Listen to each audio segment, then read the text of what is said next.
I worked as a librarian in a small town. In my youth, I dreamed of becoming a writer, even started a novel about a woman who travels the world searching for herself. But life turned out differently. I had to care for my sick mother, work to make ends meet. Years passed unnoticed. Mother passed away when I was approaching 40. I was left completely alone in the family home, surrounded by books and unfulfilled plans. Sometimes I would take out old notebooks with drafts of my novel, reread them, and realize that girl who wrote those lines seemed to have lived in a different life. I didn't pity myself or blame fate. I simply went to work every day, helped library visitors find the books they needed, ordered new arrivals. But in the evenings, left alone, I felt how quietly and slowly time was slipping away, taking with it all those possibilities that once seemed so real. Then, one rainy October day, everything changed.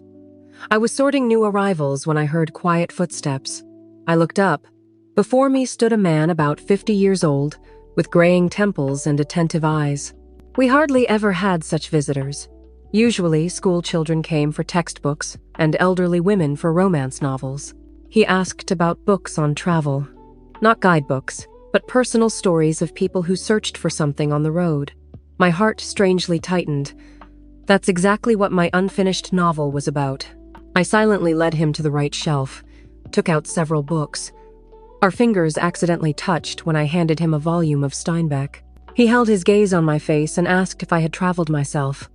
I wanted to answer as usual, briefly, politely, but instead I quietly said that only in dreams. He nodded, as if understanding something important, and remarked that sometimes the longest journeys happen without leaving home. In that moment, I understood. This person saw in me what I had long stopped seeing myself. Not just a middle-aged librarian, but that dreamy girl who still lived somewhere inside me, hidden under years of silence and submission to fate. He began coming every week. He would take books. Sometimes we exchanged a few phrases about what we'd read. I learned his name was Michael, that he was an artist who had recently moved to our town after a divorce. He was seeking quiet and inspiration. And I, for the first time in many years, I began waiting for someone. One day, he brought me an album of his watercolors, landscapes of different cities where he had been. Leafing through the pages, I suddenly realized I was crying. These places, they were just as I had imagined them in my unfinished novel. Michael noticed my tears and carefully asked if I wouldn't tell him about that book I never wrote, and I told him. For the first time in 20 years, I spoke aloud the story of my heroine who remained living in notebooks. Michael listened attentively, and in his eyes I saw not pity, but understanding. When I finished, he said simply, "What if we took this journey together? Not necessarily physically. We could do it through books, through drawings, through stories." That evening I took out my old notebooks and for the first time in many years picked up a pen not to fill out a form or make a list of books to order. I began to write. About a woman who at 40 understood that it's never too late to find a companion for journeys. Even if these journeys happen in the silence of a library, between the pages of books, and in conversations with a person who knows how to see. Months flowed differently. Michael brought me his drawings, and I read him excerpts from what I wrote in the evenings. We invented a strange game. He drew places from my stories, and I described tales inspired by his watercolors. As if we were creating our own world where our solitudes met and transformed into something bright. One spring day, Michael suggested going to a neighboring city for an exhibition. I hadn't left our town in about 10 years. My heart beat so hard when we got on the bus, as if I were setting off on a round-the-world trip. And you know what? That's exactly what it was. In that unfamiliar city, walking beside Michael through spring streets, looking at paintings in the gallery, I understood I had finally embarked on that journey I had written about 20 years ago. Not my heroine, but myself.